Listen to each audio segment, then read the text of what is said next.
You're on mute, by the way. Whoa, that's crazy. I forgot I put myself on mute that fast. The WNBA Gambling Podcast on the Sports Gambling Podcast Network is brought to you by our Patreon. Score exclusive perks and content available only to our patrons at sportsgamblingpodcast.com/Patreon. Yes, sir. Welcome back to the WNBA Gambling Podcast on the Sports Gambling Podcast Network. No me, no the voice, no the guy. It's me, really real, Villain Real, Terrell from Virginia here at your service. And if you are not watching on YouTube, youtube.com/NBA Gambling Podcast, then you will not hear me blunder and completely mess up the beginning of the episode because I was on mute. So, exclusives only at youtube.com/sports gambling. Well, NBA Gambling Podcast.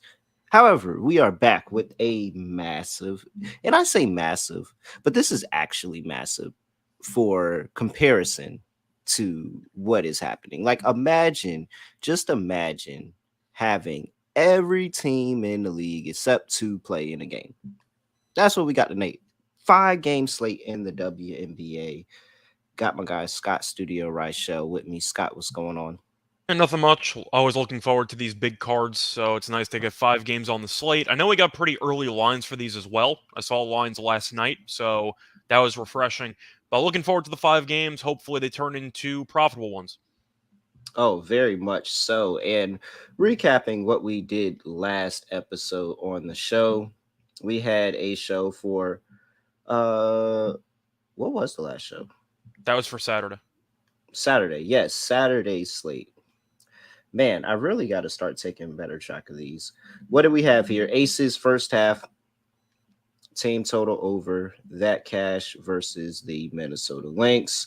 I had the Sparks on the money line, didn't get there, wasn't close. They actually folded away the +8 towards the later part of that game, but they were honestly outplayed, outmatched. We didn't have any business betting Dallas in that game. And then we also have Chelsea Gray, who didn't get there with the 14.5 on the player prop as well. She finished with 11.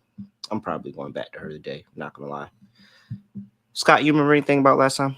I know that I lost to believe lock and dog, but I did win the prop. I had Jordan Canada to go over her point total. She got there easily. She had 12 at the half. Yeah. And it was 12 and a half, and she had 12 at the half. Yep, she got over, so that was nice. But besides that, didn't really go well for me on the lock and dog part of it. Mostly Seattle, because that's what I had. I had Seattle back in the line movement. They got buried, so whoever wasted a lot of money moving that line 4 points, enjoy, because you wasted it. And Jewel Lloyd, every time I bet on her, she no-shows the game. So it was correlated. Didn't work out, but Chicago played well. Did win the Canada prop, though, so it could have been worse. But either way, hopefully we'll sweep the board here on Tuesday. Yeah, I'm trying to feel like Jaylen Brown's feeling today. That's how I'm trying to feel. That's the energy I want for today. I want that Jaylen Brown energy today. Shout out Jaylen Brown. Contract extension, richest NBA contract ever at $304 million. Just imagine what Tatum's going to get paid. And Tatum can actually go left. Yep. Oh, I can't wait. Shout out to my guy Saquon Barkley too. It's crazy. Saquon Barkley starts my morning getting a $10 million contract, and I'm ecstatic because I'm like, all right, we got another year of Saquon Barkley. Then he's probably going to go off to another team. And Jaylen Brown comes out of nowhere with $304 million. Well, I think you misspoke. He was offered $10 million. He countered and got 11. So Saquon got an extra $1 million. You're right. Incentives. Well, yeah. So he did get an extra 11. And, maybe that was the plan of the running back summit. Maybe all these running backs are just going to sign a 1-year deal, and then they're all going to go on strike next year. Could be. I don't think anybody's going to really care besides fantasy people. So we'll see. I don't know. To be honest, I'm not on the side of the running backs on this one, but that's a separate story. We can save that for the NFL podcast. But all RBs matter around here. All RBs matter. If you're not supporting our fight for running backs, even on WNBA Gambling Podcast, we fight. For the record, they matter for fantasy. Running backs win fantasy championships, just not Super Bowls. And as a defending fantasy champion winner, I want to give a shout out to McCaffrey, who helped me win a title last year. But Did my running back shout out to who helped me win that title last year? Since we giving out title shout outs, who helped me win that? Shout out to Alexander Madison coming through. You know, Jonathan Taylor got hurt earlier in the year. Alexander Madison came and pulled me through a championship. Shout out to him. Shout Speaking of out which, Dalvin to still a free agent. very much so, still a free agent. Since we doing RB shout outs, all RBs matter, all of them. Shout out to who else here helped me out? Oh yeah, no, DeAndre Swift didn't do nothing. Forget DeAndre Swift. I actually don't like him. Shout out to Booby Miles.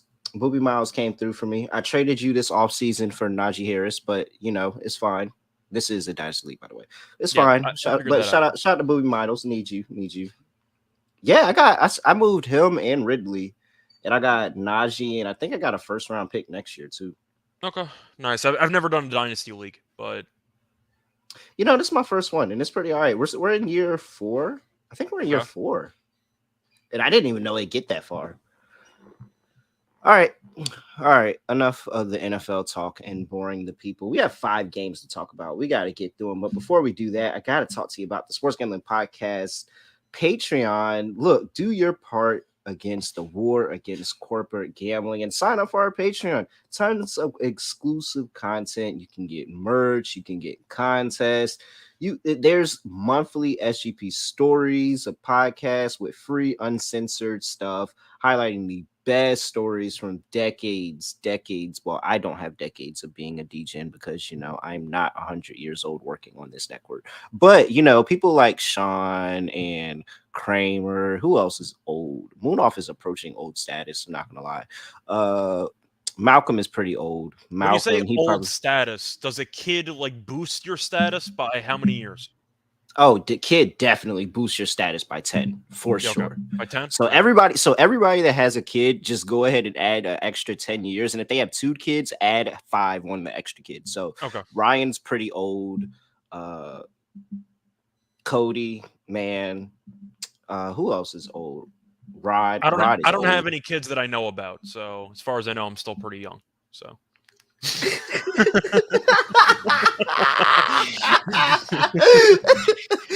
even a Discord channel for patrons. sportsgamblingpodcast.com/Patreon to sign up for that channel. I just can only imagine little Scots running around not knowing. that is definitely not the case, but you know. Oh man. All right. Exclusive perks and support. Again, sportsgamblingpodcast.com/Patreon. Oh man. That brought a tear out my eye because I could just imagine like little Scots and then like a little Scott doing the Will Smith. Why don't he just want me, man? Oh, that's a classic. With Uncle Phil? Yeah. Oh boy, I tell you.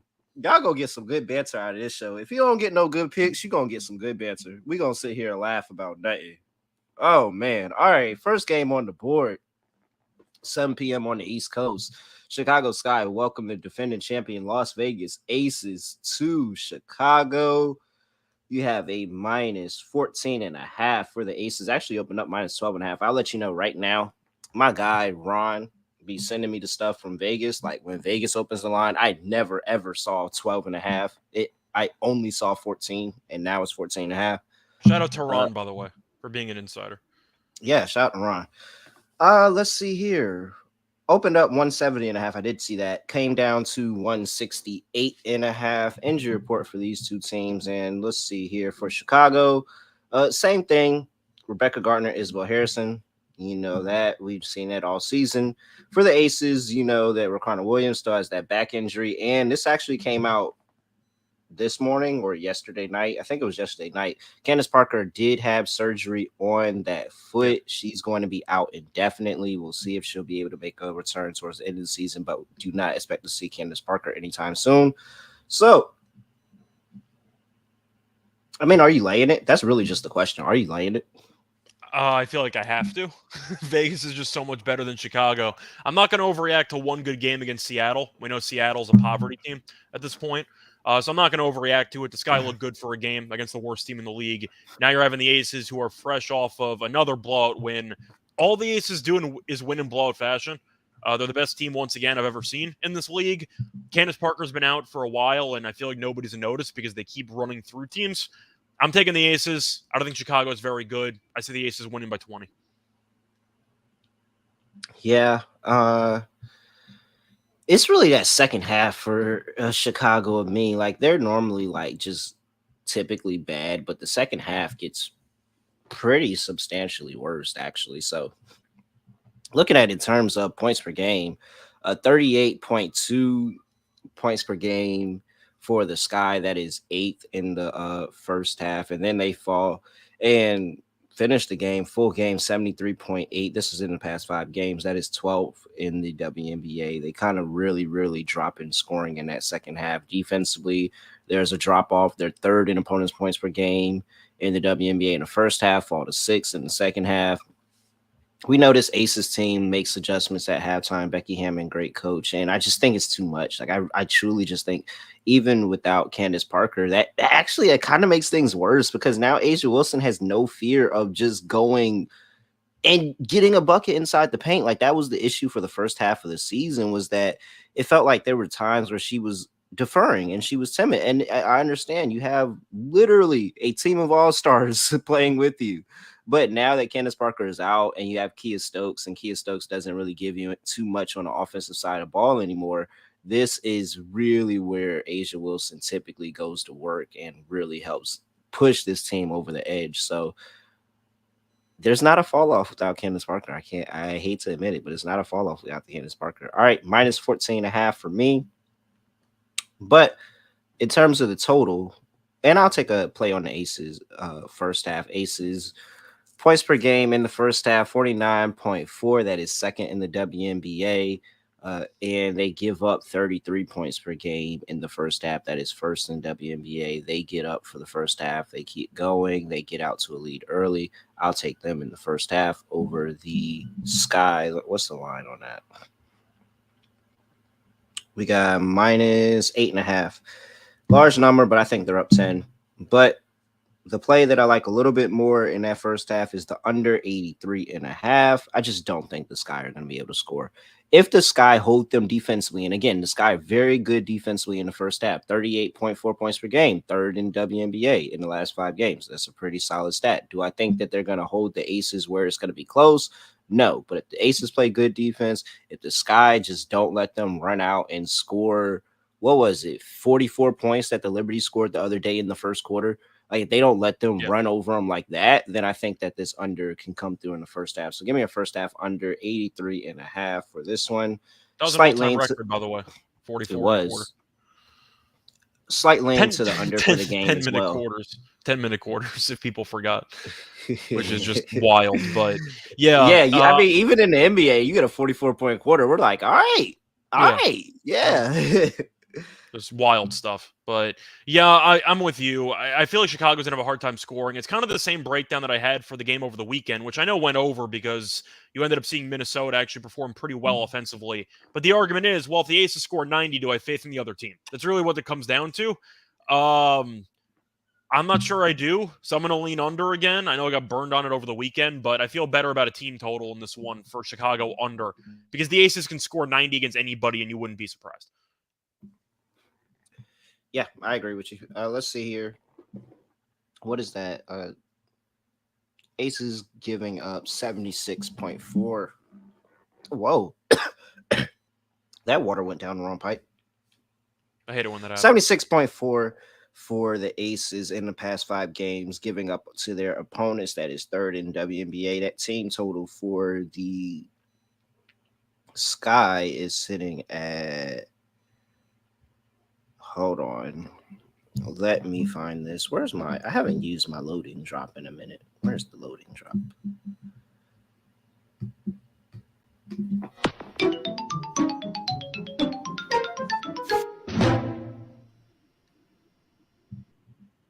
All right. There we go. 5. So right there, literally, basically the exact same number. Yeah, same. Chicago. I don't think they score. I think they max out at 70. Yeah, I think maybe they'll push like 75 if they're lucky, but I don't see it. I think my guy Ron actually had a system. Let's see what. So Ron has made a what's it called? What's the thing called where they project? Well, he has his own projections. There we go.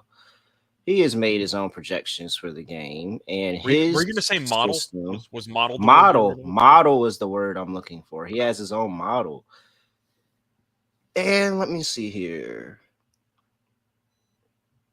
Oh wow. Oh, there it is. Okay.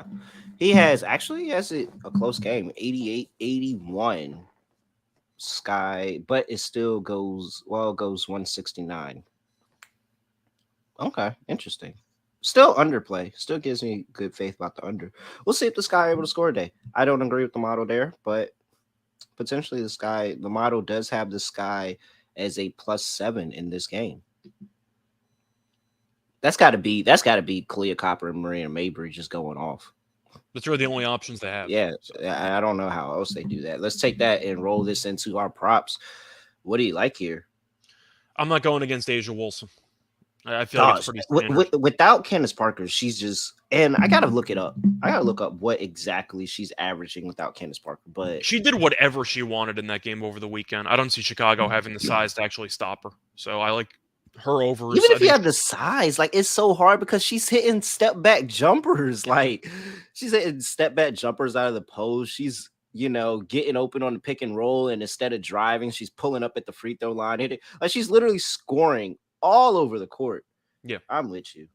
I'm with I you. I think she can't might get be in over this line one. for like 25 and 12 today. It wouldn't shock me. Yep. Asia over 21.5 points over. Yeah, I'm still. I mean, they moved a rebound line up to 10.5 at even money. I'd still take it.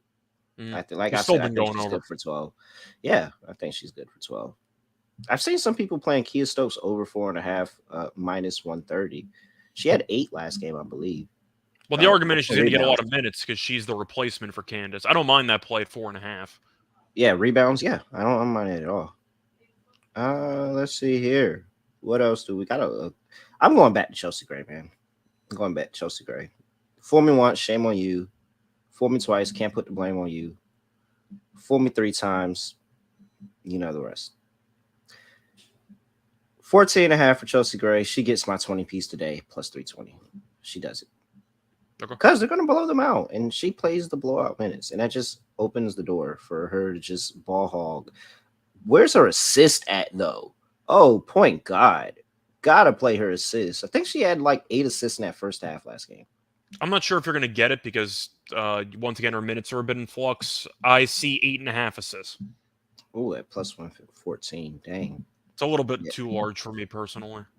If it Just was a 6.5 or tad. 7.5, I would have considered, but 8.5 is a little Yeah. bit too high.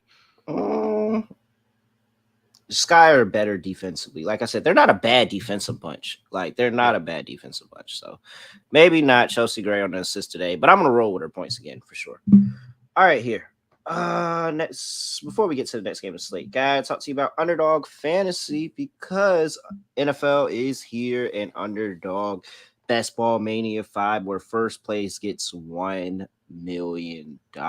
So much to choose from an underdog. You get a chance to win $1 million for first place. You got the underdog pick'em contest where you can get down on a bunch of player props. You can do WNBA pick'em and all of that stuff here at Underdog. Head over to underdogfantasy.com. Use promo code SGPN for 100% deposit bonus up to $100. That's underdogfantasy.com. Promo code SGPN. All right, let's move on to our next game of the slate, and that's going to be same time. Phoenix Mercury playing the Atlanta Dream. In Atlanta, line opened up at -4.5. I did see a -4.5, and that 4.5 got gone very, very quickly. It went up to 5.5, and now it's all the way up to -7.5 for the Atlanta Dream in this game. The earliest I saw it was 164. 6 last night. I saw 6 last night. I saw mostly 6.5. I didn't see any number before that, but I'll take your word for it. Yeah, 164.5 is the total in this one. Dropped 3 points from 167. So it looks like early indications is that they're trying to go under on the total here. Injury report for these two teams, and we have when I can pull it up. There we go. All right, for the Atlanta Dream, clean injury report. Nothing to report there. Big old zero for the Phoenix Mercury. We have Diana Taurasi, who is going to be out with that quadricep injury, and Skylar Diggins Smith is out.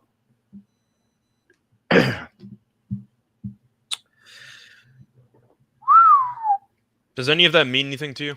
I mean, the Diggins Smith obviously does. She hasn't played all year, but Tarazi being out, does that matter? Moved the line for me at all this season. Every time somebody says Taurasi's in or out, I just be like, okay. Like, I mean, am I supposed to feel better about that?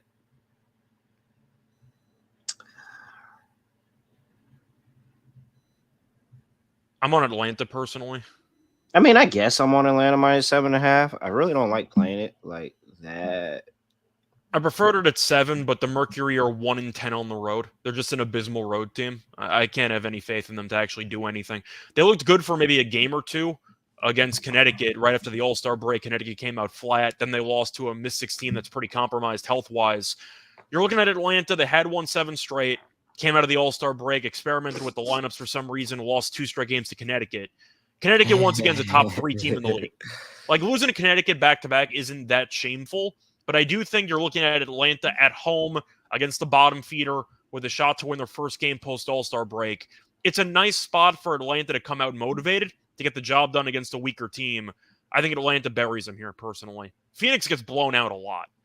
They do. So that's exactly, they have these random games where they get up in the second half. And that's why I'm sticking to the first half in this one. I've been talking about it all this whole time. I'm on Atlanta minus 7.5, but my plays are going to be on the first half in this one. Give me Atlanta minus 4 in the first half. I think that's consensus around minus 120 odds. And give me the first half under 83.5 for this one as well. And just looking at the first half stats between these two teams, big difference in pace here. Dream are 4th in pace. The Mercury are 11th in pace in that first half. But here's where things kind of get interesting when you look at the points per game, opponents' points per game difference. Dream 44.6 points per game. That's 4th in WNBA. Mercury 38.0. That is 9th. That's actually a lot better than what they normally be doing. They're typically like 11, 12 in the past 5 games. But defensively, and really, since Nikki Blue took over as head coach, this has been a different defensive group for the Mercury, and they just been slightly better. Can't hold you. They've been slightly better defensively. First half, giving up 39.6 points per game in the past 5 games. That is 4th in WNBA. Dream 2nd with 37.2. Second to only the Las Vegas Aces in opponents' points per game in the first half. I think that with the Mercury playing a little bit better defensively, I think that this is, and the line dropping, so it makes me feel a little bit better. I wish I kind of got in on this earlier, but they take forever to drop first half lines. Give me an under for this one. This one goes under. The Mercury can't score. They suck. They can't score. They don't have any way of scoring without BG just dominating in the post. And when teams throw double teams at her, she kind of fumbles a little bit. Yeah. And now you're trying to depend on, is Mariah Jefferson going to have a good game? Is Michaela Onyenwere going to have a good game? Is Sophie Cunningham going to be able to shoot 3 shots? Sophie Cunningham for hitting 5 threes for me last game, by the way. But is she going to be able to hit 3? Like, there's so many other things that they just don't have another solidified option to go to without Skylar Diggins Smith. So I don't think that the Mercury are going to be able to score. Don't think the Dream are immediately running away with this in the first half. Don't think that they'll carry the number over 83.5. So I really, really like that first half under for this game. But I like the Dream first half minus 4 as well, because I think they'll come out, just like you said, first game after All-Star, after playing Connecticut twice, they should be able to get out here and get a win. Yeah, I just think Atlanta will find a way to, once again, they don't have an issue scoring ever. The Mercury do. That's really the problem that I have. I think it might be close for a little while. Maybe Atlanta lets them hang around. But I think by the game's end, Atlanta wins by like 12, give or take. Yeah. What's your thoughts on the total? I'm going to lean under because the Mercury can't score. So I think that, once again, the Mercury have been playing slower lately because they can't score. The Dream, once again, it was against Connecticut, but they haven't exactly been that sharp offensively in the second half of the season so far. So with that being said, I do like the under with you. All right. Yep. Then we are on to player props. Anything that you saw that you like in this one? Once again, you got to play the fun game of which guard for Atlanta does something, because that's always a tricky proposition. I am wondering, though, if Griner's going to have a good game or not, because Atlanta has not really been that bad with their paint defense, and Mm-hmm. Griner's at 16.5, which I think sounds reasonable, but I am wondering if that's too high or too low. I think I have to go back to Parker rebounds because she's finally starting again because they realized that the Billings lineup didn't make any damn sense. Parker at 7.5 rebounds, I'm tempted by. I'd look for that over. You mentioned Cunningham hitting a bunch of threes for Phoenix last game. Mm-hmm. She's at 1.5 at minus 130 on the over. I got to take that because the volume will be there. But those are kind of my main two. I'm going to play it relatively conservative on the props, but I do like Cunningham over 1.5 threes. Atlanta did get a win after the All-Star play. They played Minnesota immediately and at home and won, covered the -6, and then they lost the 2 games to I forgot Connecticut. about that game. Sorry, against Minnesota. That second game against Connecticut is when Cheyenne Parker returned to the starting lineup. Yep. I'm going to assume they're not going to take her back out. They shouldn't. So I will take her over 7.5 rebounds. A lot of hesitance there because, again, we're assuming they're not going to take her back out of the starting lineup. Mm-hmm. But, I mean, why was she taking out in the first place? I don't know. But hopefully that experiment is over. She had 17 and 8 in that last game. She had 17 on 3. I'm taking her over 14.5 too. I'm sorry. Taking over 14.5. She had 17 and she was 3 for 12 from the field. What is she? 11 for 12 from the free throw line. Holy crap. Yeah. All right. So I'm all shoot 20 plus 310, 20. All right. Cheyenne Parker, 20 plus 310. I'm on the over 14.5 points. I'm on the 7.5 rebounds. Cheyenne Parker game. I'm assuming you're also on the Cunningham threes. 1.5 does feel pretty low for a player that's going to get a decent volume. And I did cash 5+ at 1650 this weekend, but it's like somebody's gonna have to shoot, and with Tarazi being out, I mean, you're looking at where the volume might come from. The issue on why I didn't think I was getting the threes last game, because when I was watching the game, they were face guarding the fuck out of her, and she couldn't get open like Natasha Cloud was getting open. I don't think the Dream will have that same reaction, so if they do, she could snipe a couple early. I consider laddering it if they had it. I mean, she's attempted 9 threes in 2 of the last 3 games, making 5 of them. The one exception was against Chicago, where she still attempted 5 threes, just didn't make any of them. She made 1. But with her going 5 for 9 from 3 in 2 of the last 3 games, Atlanta's been improved defensively. They're still not a great defensive team, and somebody's going to have to shoot. So I think that could be a ladder potentially if you can find a ladder. I wouldn't mind taking 3+. Let's see here. Let's look at Dream. Been okay defensively from 3. I mean, not much you really could say about that in WNBA, but 27% over the past 5 games. I like that Sophie prop. It's just for volume for me. Like I'm gonna have to take 1.5. Yeah. We might attempt 7. Yeah. Let me see here. Let me see what they have on good old Bet365 for alternate threes prop. So we can get 2 at -130, 3 at +235, 4 at +650, 5 at 1550. Oh dang! Do I have to run that back? I might have to run it back. I might have to run it back after this weekend. At least a 4. I'm just saying she's hit the 5 in 2 of the last 3. I'm not saying she's going to do it, but 15-1 for her to do it again. I just feel like the volume that's got to be worth some ladder. I mean, you said it was +230 and change or so for her to hit. It only went down. It only went down about $1. Like I got it at 1650 this past weekend when she played against the Mystics. So, all right, I like those prices a lot. So I can roll with that. All right. So it looks like they have Mariah Jefferson props. Like, okay, so I want people to know, because I feel like a lot of people don't know. Mariah Jefferson is a really, really good player. Like, she's just in a terrible situation that just doesn't seem like it's working for her, but she's actually a really, really good player, and she can go off at any point in time, which is why I'm not surprised that they have her props here. It's at 10.5. She's had 11 in 3 of the past 5, and one of those games was 9. If Mariah Jefferson woke up and had a game today, I wouldn't be surprised. I don't know if I'm necessarily betting it, but I mean, she's 960 to get 20. Like that's I might sprinkle on that and that alone. I think the Because ceiling for me would be 15. I don't think I'm ready to go for 20, but 15 I could consider. plus 280. Yeah, I mean somebody's gonna score.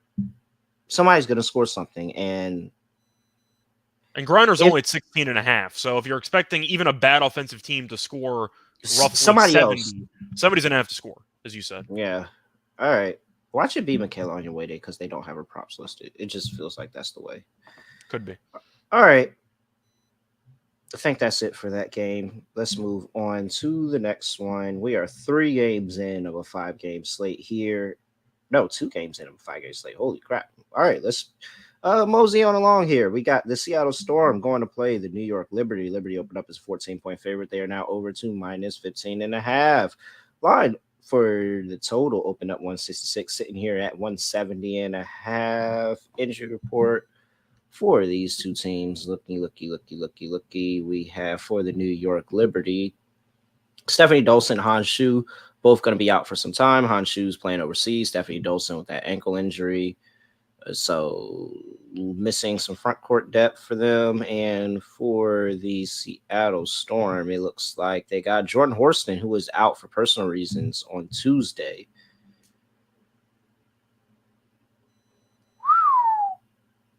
I think I'm going to lean Seattle.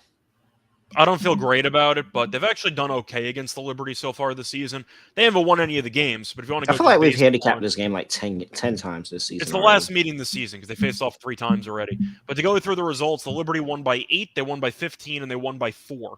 The 4 was the only home game that the Liberty had there, but Seattle's a really bad team. There's no way around it. They're the worst team in the league. However, the Liberty have done a pretty good job of winning, but they don't always win by margin. They were able to beat the Fever by 18 last game. But if I want to just go through the actual margin of victory the Liberty have had in the last couple of games before that recent game, they beat the Mystics by 9, beat the Fever by 8, beat the Mercury by 4, beat the Storm by 15, beat the Sun by 8, beat the Mystics by 1. The point is, I know that I mentioned a lot of teams that are better than Seattle, but they're a really bad fourth quarter team when they're up by a lot of points. They really take their foot off the gas, and they constantly lose the fourth quarter, which can determine the spread. Seattle's, once again, 4-18 straight up. But there's a reason why we keep giving them out the cover. It's because they lose in close fashion. To go through their games, lost by 15 to the Sky, bad showing. Played the Aces, lost by 16, they covered. Played the Dream, lost by 10. Played the Mystics, lost by 7. The Dream game, by the way, Lloyd didn't play in, so they were getting like 13.5. Played the Liberty, lost by 4. Played the Sun, lost by 20. The point is, the last couple games, they've been in the middle of a long losing streak, losing 9 straight. But they have been within 10 or so in most of those games. I'm going to take the points. The Liberty, I think you'll get a better line live, but I do think the Liberty will open up a 15-point lead. They'll do nothing in the fourth quarter. Seattle's going to find a way to lose by 12. I mean, really, the pace stats for the Storm kind of show me what this team looks like in the second half. In the first half, they are all the way down at 8th in terms of pace. For the entire game, they're up to 3rd. So the pace tremendously skyrockets for them in the second half, where they're playing with a lot more pace. They're able to do a lot more scoring and, make these games competitive. And I came on here and I said that, well, it might not have been on here, but it might have been on like Sports Grid or something else, some other stuff that I've done, where I've said, hey, like, let's just wait for the Storm to go down early and live bet them and get the best part of the number. Whenever I've live bet the Storm, I've hit, because they make it interesting in the second half. We wait. I think it was somebody. Who was it? It was somebody that hit me up and said that they caught one game, the Storm, at like plus 25, and then just turned the game off, didn't care because they knew they were going to win.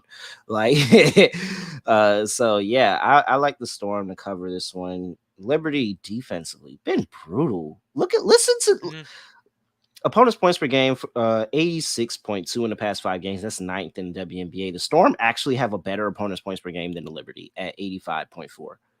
First half, It's much of the same, just flip. Storm 43.6, Liberty 42.6. That is ninth and eighth, respectively, for those two teams in terms of points in the first half. I think the Storm are going to give up points, but I honestly think the Liberty are going to give it up too. And to avoid any Storm mishap in the first half, I'm going to just take the New York Liberty team total over in that first half. Let me get the official line for that one. I like the over too. I don't see much defense being played, but since the Liberty are a massive favorite and they don't really guard anybody, I'm not going to pick them to win by a ton of points. Yeah, we got 46.5 minus 130. That's juiced. Juice minus 130 for that 46.5. You could probably, let me see if I can see an alt for them. I see 48.5 at plus 120. I think they get close to, I think if they don't get to 50, they get extremely close to 50. But at 46.5 minus 130, I laid a juice on that. I think they have a pretty good chance of getting over. The Seattle Storm first half team total was 38.5. It's not bad. Like if you're pro Storm, Yeah. I don't think that's bad at all because I don't think it's a defensive game that keeps them in it. So let's go ahead and go. Let's go ahead and go for that. I like that first half over. Just overall, the first half or over for both teams. Team total for the Liberty 46.5. Let me get you that first half over number for this one. At first half is at 85.5. I think it still goes over that. I don't really have much more in this. Yeah. Anything else on the total that you like? I know I talked about total. I'm leaning. So I mean, I'm on it for the full game. I mean, for the first half, kind of not really. Well, yeah, no, give me the full game. Yeah, over. Just give me over. I don't have much else. I'm thinking of player props, but Lloyd's constantly burned me. Once again, Breonna Stewart should have a great matchup here. So I think she's in line to have a good game.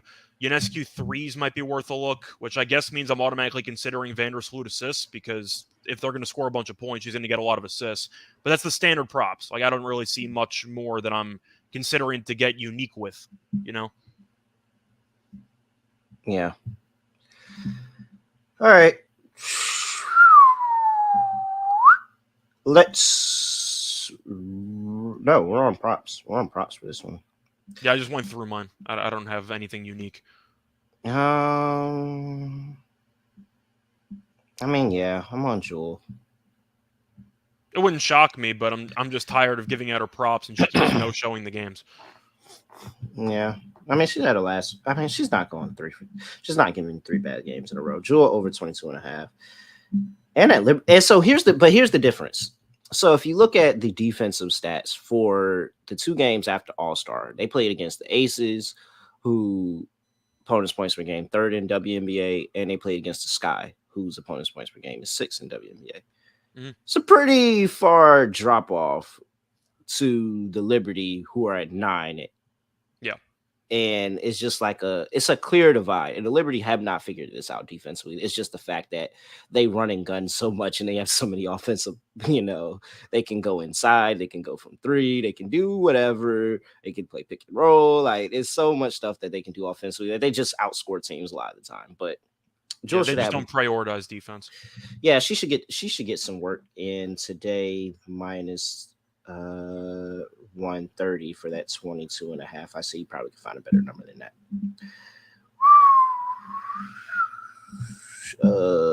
Let me see here. Give me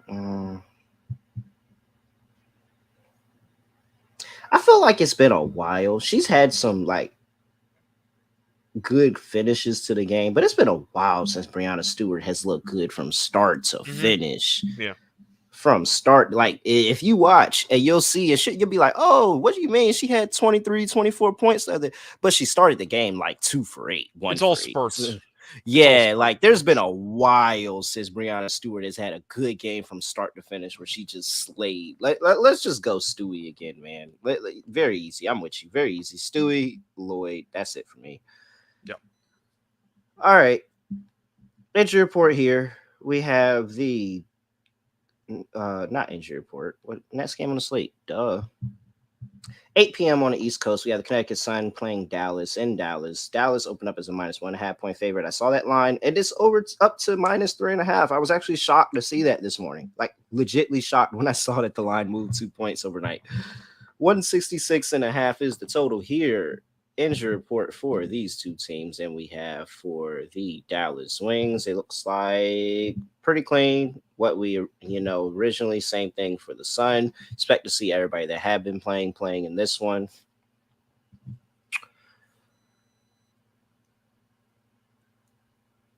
I mean, okay, so I get it. Yeah. I get it. The surge of Dallas and what Dallas has been doing recently is really, really, really good. Like really, really, really good. I was personally surprised Dallas was favored. I didn't think they would be favored. I thought it would be like -1 Sun or like a pick 'em. And when I saw -1.5, I was like, okay, cool, respect. Dallas is at home. They've been really, really good. I did not think this line was going to keep moving to Dallas. I didn't either. In fact, I went on Visa and I actually thought that Dallas would be dogs before the lines came out. But I'm not surprised once again, but Connecticut's looked really good the last couple games.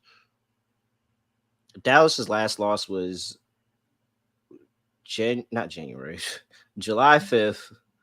Against the Aces, 82-89. Is that even a loss? And then they come back. That's not even that bad, no. Yeah, like, is that even a loss? Like, do I even count that one as a loss? And then, okay, next game, they come back and beat the Aces, have a win against the Fever, dog the Lynx, come back and almost pretty much dog the Liberty at home, and then dog the Sparks as well. So these aren't bad. Like, you have wins against the Liberty and the Aces over the past 5 games. Man, I really wanted to give out Connecticut, but this is really blowing my mind right now. I'm going to take the points. Initially on Visa, I was leaning to Dallas because I thought they'd be getting points. I think this is just a simple spot where whichever team was the underdog I'd be taking, because I do think it's going to be a very close matchup. I think that it could be a war from start to finish. Connecticut's been really good lately. So is Dallas, don't get me wrong. But getting 3.5 with what I think is the consensus, third best team in the league? According to most people? Yeah. That's pretty appealing to me. I was a fan of how Connecticut played over the weekend. They swept the back-to-back against Atlanta, which is impressive to me. I'm going to take Connecticut plus the points. It's a spot where whichever team was going to be getting anything, I'd be blindly taking. And as a result, that's Connecticut. I think it's going down to the wire. Like, I don't think it's going to be easy one way or another. I do. This is the game of the day. Like, this is the game I'm most excited to see today. All right. Hey, man, look. So, again, my guy, Ryan, he's gotten a model. The model has the game Sun 80.82 points, Wings 80.79. Sounds about right. Yeah. Oh man, everybody's saying this is a close game. I agree. I really do. And I mean, my handicap is pretty much saying that I think this is a close, low-scoring game. Like, look at these two teams and where they are defensively over the past 5 games. The Sun are actually the best defensive team in terms of points per game, 75.4 points per game. Wings are 4th at 78.6. Yes, Alan, you cap a Ron. That's my guy. At 78.6 points per game. That is 4th in WNBA. Pace is low. Both Sun 9th in pace, Wings 11th in pace. Like, I think this is a grinded out. These two teams are going to go back and forth a little bit defensively. They're going to make things tough for Enrique Gumuale. They're going to make things tough for Satu Sabali. But the Wings aren't going to just let the Sun roll out here and just get all these additional points off the bench like the Sun can do sometimes, like coming from Dejanay Carrington and all these other pieces. Like, I think they're going to limit some of the other pieces as well. So, yeah, I'm with you. We're just going to take the points. This is a close game. Give me the plus 3.5. I could see Wings by 1. Wings by 2. Not gonna lie. I see a final possession game. So yeah, and maybe it's Enrique Gumuale game winner. I feel like it's been a long time since I said that, so maybe it's Enrique Gumuale game winner. All right, Sun plus 3.5. My favorite play is on that under though, under 166.5, and I'm hammering that again. I told you defensively what these two teams are doing. The pace is super slow in this one. Only reason I'm not playing the first half under this time, I typically kind of lean first half just because I don't want to. But I think that this is a chance that even if this game is trending over, that a really defensive locked in fourth quarter that gets us that 1 point game that we were talking about can really kill the total. And also first half, the Wings pace goes from 11th for the full game to second for the first half. So they really get after in that first half. Sun are ninth in both the first half and the full game in the past 5 games. So give me that second half. I'll take the under 166.5. That's a lock for me. I'm betting that. I'm with you on the full game under. I think it's going to be a war once again with two teams that I think are going to be in a spot where they have this game potentially circled on the calendar a little bit. So I'm going to go with the under with you. I think you see just a massive war breakout between these teams. Yeah. All right. I love it. This is game of the day for sure. Player props. What do you like here? I feel like I got to go back to AT, expecting her to perform well. Bonner points, I don't mind. I think she's going to have a good game too. For Dallas, the question is if Arike doesn't have a great scoring game, who do you think would be second in line to step up? Because they have a couple of options. Man, You prefer Howard or Sabali? I think I'm going Satu. Okay. I think I'm going Satu the second time around this time, but Tasha, excuse me, hiccups. Tasha Howard's been really good, man. Mhm. Like she had a dominant game that last time out against the Sparks. AT 7.5 assists, minus 128. I see it right there. Like we're gonna continue to take that. They even moved her rebounds down to 9.5. I think it was at 10.5 last game. So we got that. Bonner points. Yeah, I'm with you on Bonner points. Heidemann is trying, like now she's had a couple of good games. They're trying to throw her prop out there. Might need to come back and put that under 9.5 on Letitia Heidemann. I think this is still an under game. And if they'll let the good people that they can't stop score, but they're not letting anybody else score. And Letitia Heidemann is probably going to be getting a lot of Crystal Dangerfield, where I know we don't talk about her often, but her defense is still impeccable. So Letitia Heidemann, first time they have your prop after you've had a couple of good games in a row, seems like a bad omen and bad luck. So it was really one good quarter. quarter. Under 9.5.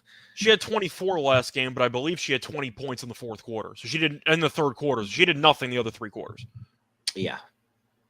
And she's just been like hitting her threes. That's really what it's been for her. Let me go back and look and make sure, but I'm pretty sure that's what it's been for her. In fact, I believe though she did have 20 of her 24 points in one quarter, if I'm not mistaken. Yeah, it was in that game against the Dream, that first game against the Dream, where she just went and caught fire like crazy. And yeah, so she's past 2 games, 5 for 8, 6 for 7. Her threes were just falling.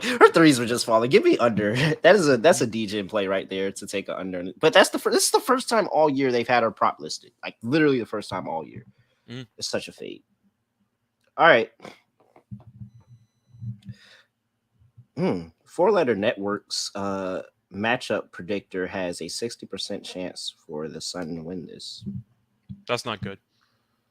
Yeah, it's not, because this line moved 2 points. I was gonna say because the predictor's always wrong. So. Yeah, I know. Remember the 99% Boston, 97%. It's like 97% to 3% or something. It was really bad. Oh my gosh! All right, I think we've I think we've kind of ran through this one. Let's move on to is this the last one? This is the last one. There we go.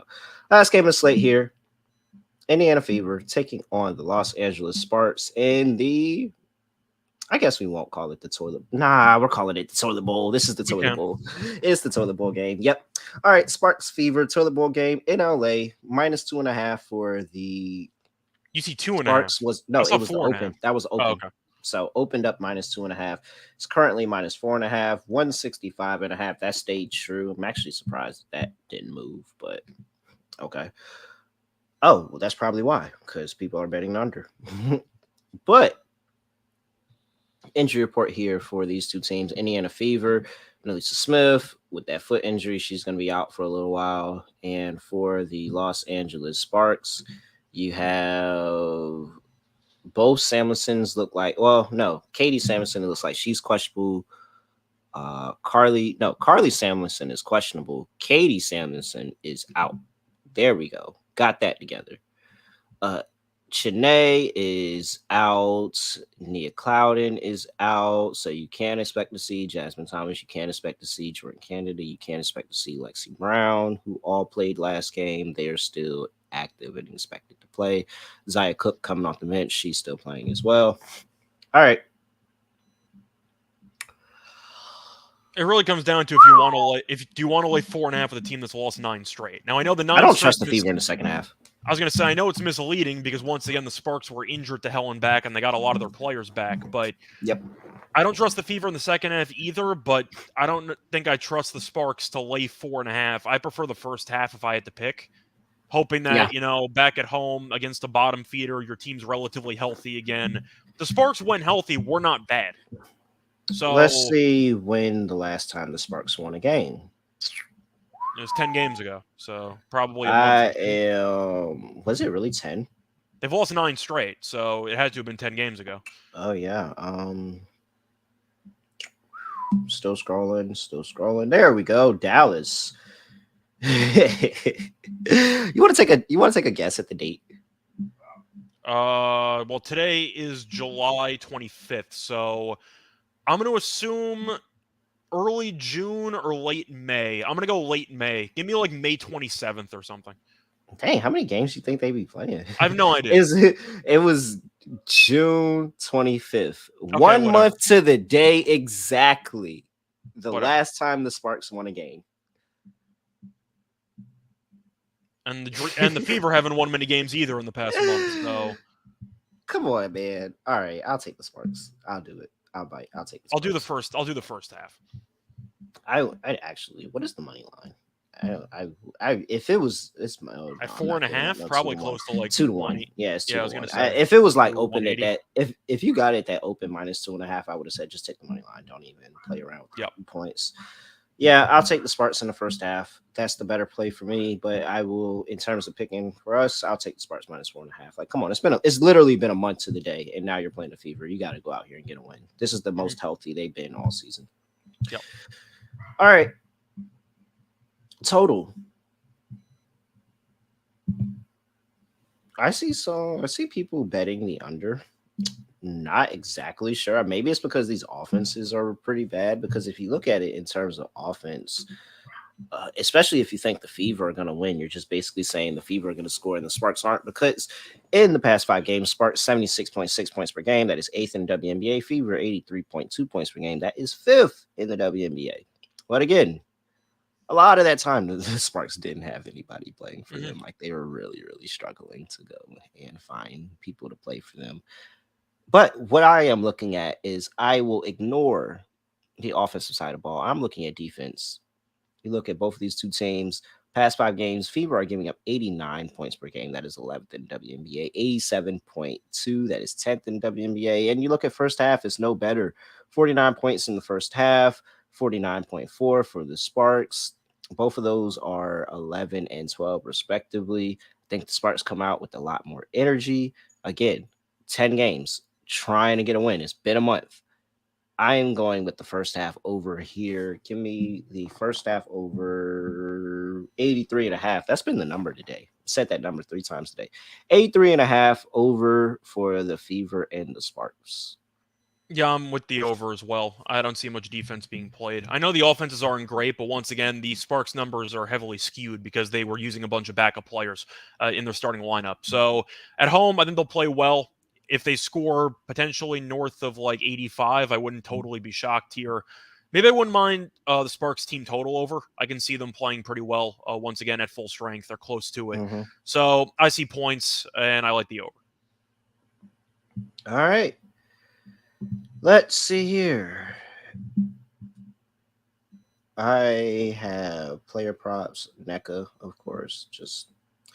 I think NECA could go for 30 in this game, but it wouldn't shock me if she has a massive game. I'm not giving out Leah Boston because I don't trust Leah Boston in the second half. I like Canada again. I don't think there's ever been a more underutilized player in the second half than Leah Boston. I like Canada in this game. She also did me a solid over the weekend, but I think Canada's a solid player. I think she's still at 12.5 too. Yeah. 12.5. I like her assist as well because I think there'll be points over 5.5 assists for Jordan Canada. That is a lock. I'm playing that one today. Let's see here. We got an over game, so I need some 20 plus props around here. Man, I would love for Lexi Brown to come back and have a great game. Me too. Her 2.5 threes is at minus 130. 20 is at 5-1. 20 plus points is at 5-1. I wonder what her three. Can I do a 5? That might be my 5+3 prop for today. Just roll with Lexi. If she's hot today, then she's gonna get there. Ah, they don't offer it. Freaking bet 365. At least they gave you 5+ on something. You don't get anything over here. I'm in New York. I don't have access to bet 365. Oh yeah, they got 5+3s on Kelsey Mitchell and Jordan Canada. Okay. Those are the only two people they have threes props on, which is pretty annoying. I'm curious about the Mitchell volume because I feel like she takes a lot of like deep mid-range jumpers. Yeah. I want to look up the volume for Mitchell. Yeah, I think if you want to make an argument that the Fever are going to potentially win, then she's going to need to have a massive game. But I just want to see the volume on Mitchell. No, she's usually around 5 attempts, so that's kind of what I thought. I'm not going to take Mitchell. Yeah, no. It's only Lexi Brown. I just wish they weren't freaking cowards and would give me a 5+3 prop on her. But you know what? It's fine. I guess I'll do 15. Because if of course, she's going to get to 15. So plus 162 for 15 points for Leslie Brown. Of course, that means I like her over 12.5. I don't have much else. Azure Stevens in that starting lineup, I feel like she's been a lot better. And over the past, wow, these numbers are actually better than I thought during this losing streak. Holy crap. So during the losing streak, Azure Stevens her minutes has gone up exponentially. But 2 points, 15 points, 13 points, 16, 13, 22, 2, 12. And that is her points prop is at 10.5. She's hitting threes. She's scoring on the inside. She's getting rebounds. Her rebounds has actually been pretty consistent too during this losing streak. 3, 5, 9, 12, 8, 12, 5, 4. Well, it's a little up and down now that I said it out loud. I like the points prop though. 10.5. Add more scoring from everybody else on the team. This is going to be a team effort on how they get this win today. It's going to be a complete team effort. I'm backing the Sparks here. Let's go. We have nothing else. I think that's it. So let's go on to lock, dog, and prop to end the show. 5-game slate. For my lock.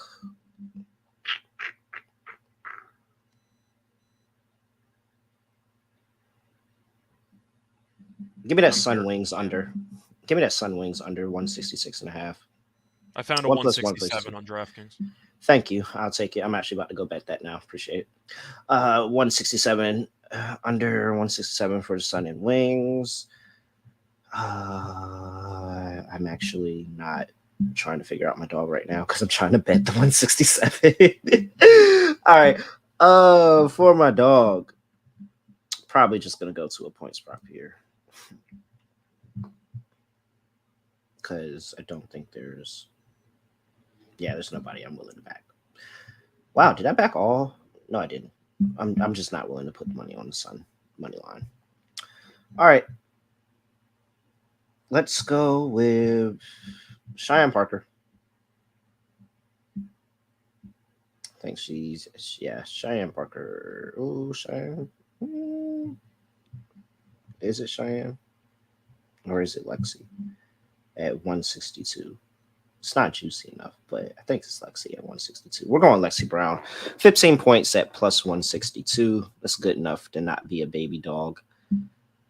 I know it's not my 2-1, 3-1 extravaganza, but take the wins where you get them. And I think she has a bounce back day today. For my prop, that's where we go to Cheyenne, and we go back to Cheyenne over 7.5 rebounds for sure, minus 113. There's the prop. Lock under Sun Wings. Dog, Lexi Brown, 15 plus points, 162. Prop, Cheyenne Parker over 7.5 rebounds. Scott, over to you. Yeah, so we're going to overlap a little bit. I got Parker over 7.5 rebounds as my lock. I just think that she's going to have a pretty big game. I know Griner, once again, can get in the way of some of those rebounds, but No, to she this doesn't. oh, She that's well, doesn't. no, Oh that's what I was my going to gosh. say. No, That's what I was going to say. Oh, I'm sorry. I'm taking I your was going to stuff. segue into that. I was going to say that you might assume Griner gets in the way there, but for a player of her size, what do you compare her to? Like Porzingis on the boards? Like she doesn't try to Yes. rebound. Yes. Perfect comparison. Perfect comparison. I just So she doesn't even try. Like no, she doesn't try. No. she's watching other people get the No, rebounds. she doesn't try. So that's my point. You'd Uh, assume Griner gets in the way, but she doesn't. So I like Parker over 7.5 rebounds. And you said minus 113. That'll be my lock. For my prop, I'm going to go back to Cunningham. I'm going to take the over 1.5 threes at minus 130, making 5+ threes in 2 of the last 3, attempting 9+ threes in 2 of the last 3. Somebody's going to have to shoot for Phoenix since Tarazi's out. So give me Cunningham over 1.5 threes at minus 130. And for my dog, I have a couple of options, but what do I want to go with here? I do want to go to a player prop in some form. NECA's not a big enough plus price, though, which is pretty annoying for me. You know what? I'll take a stand here. Give me, I'll do it. Give me Canada 15+ points at plus 126. She did all me a right. solid last game, but I think that overall Indiana's offense is a mess, and I do think you're looking at Indiana's defense is a mess, and they gave up 100+ points last game to the Liberty. I think the Sparks should be able to play well. Canada shot the ball well over the weekend. Give me Jordan Canada 15+ points at plus 126 as my dog. All right. You got it. You heard it here. Lock, dog, and prop. Scott, anything else for the people before we get up out of here? Not really. Once again, 5 games should be a fun schedule. Let's make some money. Yeah, hour-long show here. 5 games. Oh man, imagine a sick. Well, we did talk some NBA and NFL, so that might have Yep. skewed it a little bit. It would have been like an hour. Yeah, a little bit. But either way, enjoy the content. Appreciate everybody for rocking with the show. I got 19 people watching the stream with us right now. Make sure y'all like the video on the way out. Appreciate y'all. Definitely love y'all for that. Make sure if you're listening audio version now, check out, leave a review, do all of that stuff. Other than that, I mean, I really don't have nothing else to say. Nothing else. Do no other way of ending the podcast. We're just gonna do like this. We are out of here.